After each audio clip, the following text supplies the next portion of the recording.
Grâce à vous, Bintili, on va découvrir une exposition pour laquelle vous avez un coup de cœur, exposition immersive. C'est ça, expérience culturelle immersive, ça s'appelle la Jam Capsule, ça se passe porte de Versailles à Paris, c'est créé par l'atelier Jam, c'est un atelier de scénographie qui nous propose en fait 4 expos, 4 capsules, tout ça, ça se passe dans une grande pièce ovale. Il y en a une qui va particulièrement vous plaire, oui, il y en a une Patricia, qui va parce que on a vu les capsules et m'a semblé reconnaître également Maria Callas. Exactement, on va parler de la Callas. Donc en fait, on est dans une grande pièce ovale à 360 degrés, un peu comme à l'atelier des Lumières. On a des images sur les côtés, au sol, un son spatialisé. Donc on est complètement immergé, complètement enveloppé. La première capsule elle est complètement dépaysante. On part au Japon, ses montagnes, ses eaux turquoises, ses artisans, sa cérémonie du thé. C'est cerisier en fleurs. Voilà, c'est cerisier en fleurs, exactement, c'est magnifique. C'est beau, la deuxième, c'est carrément le voyage dans le temps. On est au XVe siècle avec les plus beaux chefs-d'œuvre des peintres flamands, avec de la musique classique, du Mozart, du Handel, ça va vous plaire aussi. Et les 2 capsules dont je vais vous parler ce matin, c'est celle de Yann Arthus Bertrand, réalisateur, reporter, qui nous propose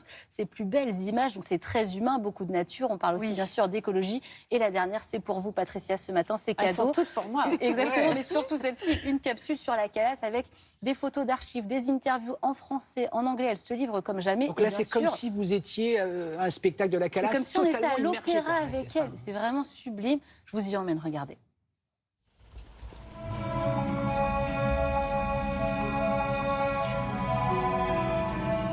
C'est une façon de regarder ce qu'on fait de façon tellement différente et tellement plus impressionnante.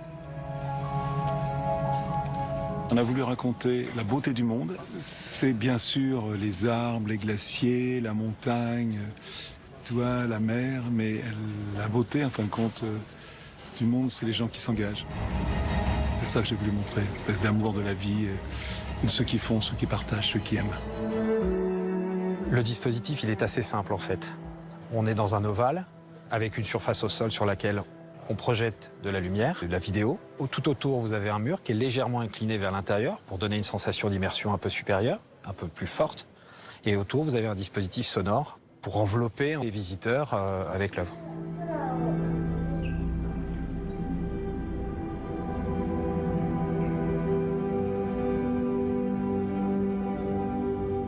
C'était très impressionnant.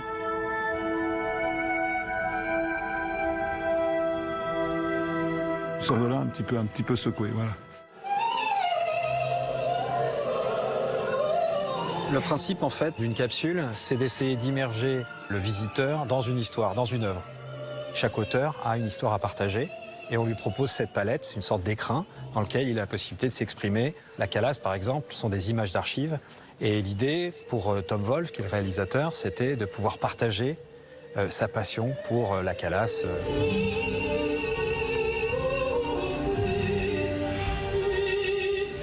C'est une expérience tellement inédite de vivre la voix et la vie de la Callas à 360 degrés avec un son spatialisé, avec des images tout autour. C'est vraiment une expérience nouvelle. C'est passionnant de pouvoir offrir ça au public aujourd'hui. Je pense que tout le monde y trouvera quelque chose.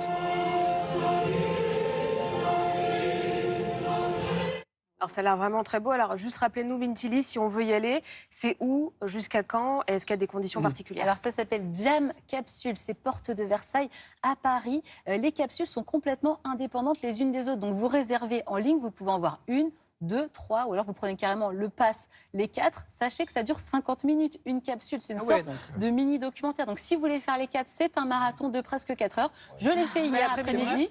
Je vous jure, ça se fait très bien. Et vous êtes surtout déconnecté. Vous n'avez plus du tout l'impression d'être à Paris. Vous allez au Japon, au 15e siècle, un petit tour à l'opéra. Et on éteint le téléphone en avion toujours.